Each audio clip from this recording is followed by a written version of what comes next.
Loué soit Jésus-Christ. Salam alaikum. Sa paix soit avec vous. Si Jésus-Christ n'est pas venu annuler ou abolir la religion juive, mais l'accomplir, c'est-à-dire l'amener à son achèvement parfait et définitif, comme lui-même le dit dans l'évangile de Matthieu au chapitre 5 et au verset 17, pourquoi donc les Juifs ne l'ont-ils pas accueilli?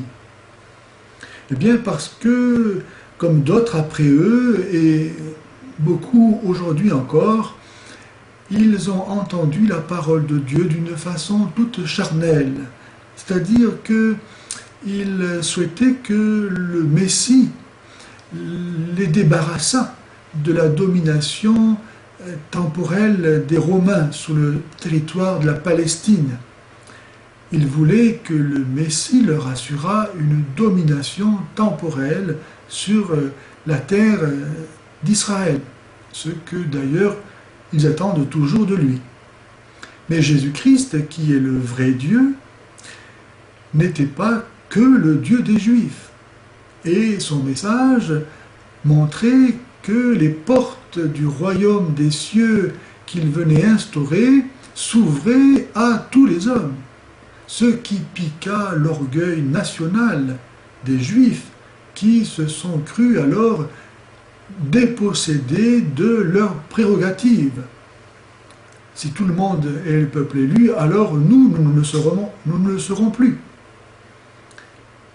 Et en faisant du vrai Dieu un Dieu tribal, national, ils lui ont de ce fait nié, avec son caractère universel, sa nature unique. Et donc ils ont rejeté finalement le seul vrai Dieu. C'est pourquoi Jésus, dans l'évangile de Saint Jean, au chapitre 8 et au verset 44, dit qu'ils sont les fils du diable.